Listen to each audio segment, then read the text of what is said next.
il y a une question qui demeure. Un expert comptable, ministre de la République, qui dit qu'il y a corruption, qu'il y a eu malversation, et qui après revient dire qu'il n'a pas les preuves de ce qu'il dit. C'est un expert. En fait, ministre d'abord, c'est déjà très important, mais expert comptable, c'est à dire que c'est quelqu'un qui, quand il prend un document comptable, il ne le lit pas comme vous et moi. Même ce que l'on a tenté de cacher, en tant qu'expert comptable, lui, en le prenant, il peut déceler les failles, il peut voir.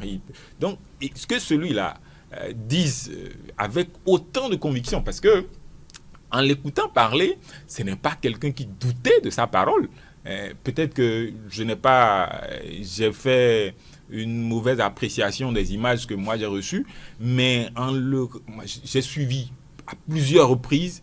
Il n'a pas semblé être quelqu'un qui doutait de ce qu'il disait. Et avec les gestes qui convenaient, il insistait. Avec véhémence. Il insistait, il reprenait que, en fait, c'est des choses qui ne peuvent pas exister sous le régime Talon.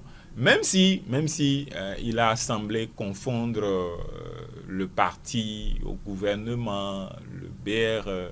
C'est comme si c'est le BR qui agissait, qui faisait des actions gouvernementales. Bon, en fait, je dirais ces erreurs.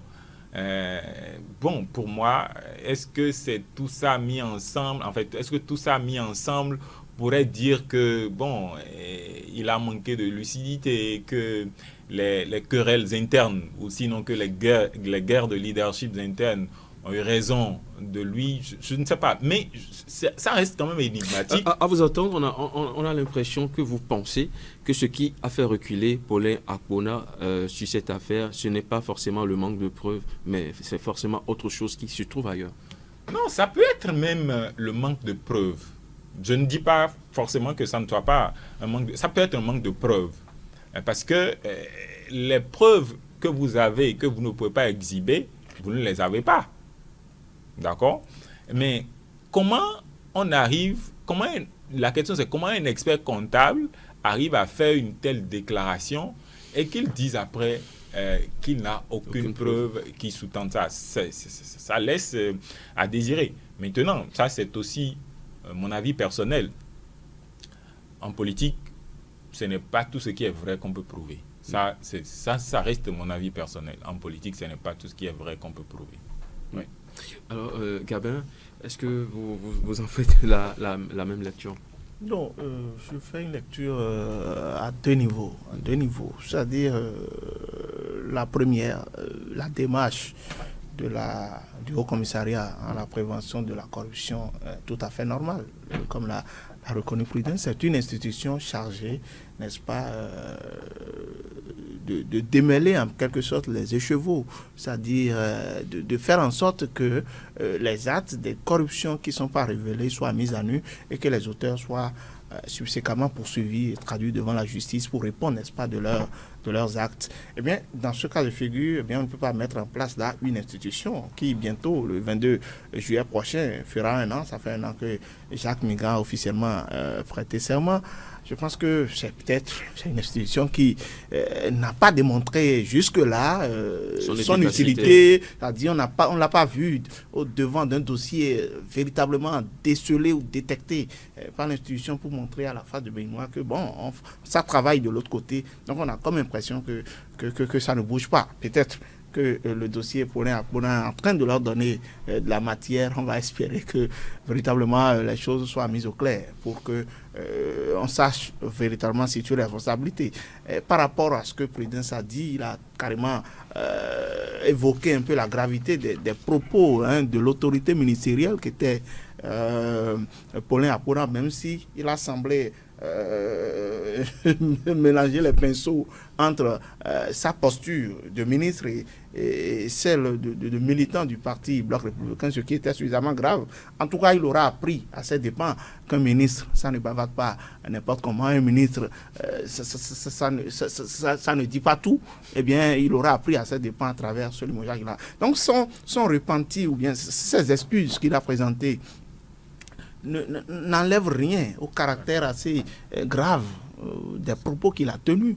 Il n'avait pas l'air, et ça, je suis tout à fait d'accord, parce que vous visez la vidéo, il y avait une certaine logique suite dans ce qu'il disait, et on l'avait vu, il avait l'air pratiquement frustré, révolté, de constater que sous la rupture encore, il y a eu des actes de siphonnage de plusieurs dizaines de milliards de francs CFA. Enfin, c'est trop facile de dire aujourd'hui, bon, comme il a présenté ses excuses, le commissariat ne devrait pas se saisir de ça. Moi, je ne suis pas dans cette lecture-là. Il n'y a jamais rien sans rien, comme on le dit dans l'un de nos aphorismes assez célèbres. Je pense que c'est dans l'intérêt de tous aujourd'hui que les choses soient clarifiées, étant donné même que quelqu'un a été vertement mis en cause dans ce dossier, et notamment Seydou Adambi. Il faudrait tout au moins qu'on sache que son honneur soit lavé. D'abord, lui-même a pris ses responsabilités en faisant délaisser un exploit d'huissier à Paulin Akpona, même si celui-ci dit qu'il n'a pas de preuves. Moi, je ne veux même pas revenir sur c'est même ridicule. Qu'un auditeur, quelqu'un, des gens des experts comptables, ça ne bavade pas trop. Ça parle chiffres, des gens qui ne parlent pas beaucoup, se mettent, n'est-ce pas, je ne sais pas ce qu'il a pris le jour-là, quelle mouche l'a piqué ou quel liqueur ou boisson a pris par là. Franchement, le côté politique de l'homme a pris le dessus. Honnêtement, il devrait, côté technocrate. Il devrait apprendre que ça ne parle pas comme ça. Donc, la deuxième lecture que je fais, moi, je reste un peu. Je me demande si véritablement cette commission qui est mise en place va donner quelque chose. Honnêtement, c'est vrai que bon, à la faveur de ce dossier, l'institution dirigée par le commissaire Jacques Mégan se dit bon, c'est peut-être quelque chose à saisir, ça nous donne de la matière, on verra si on peut peut-être gloser ou bien tabler sur cela pour quand même enrichir notre bilan, parce que en un an, moi, j'ai l'impression que, bon, on n'a rien senti véritablement, à part le tour qu'il a fait de beaucoup de certains des présidents d'institutions, des rencontres avec quelques ministres et autres. Moi, je n'ai véritablement pas aujourd'hui vu quelque chose de probant, de concret de la part de cet organe-là, qui ne rassure pas encore de son utilité, même si le phénomène de la corruption, même si ce n'est plus à un niveau endémique aujourd'hui, quand même il y a certaines sphères, certains milieux où c'est quand même dénoncé. Donc on attend de voir véritablement si j'attends que le Haut Commissariat à la prévention de la corruption me demande, ou que la commission qui sera mise en place fasse véritablement le travail pour qu'on sache que on a véritablement raison de mettre en place une institution du genre.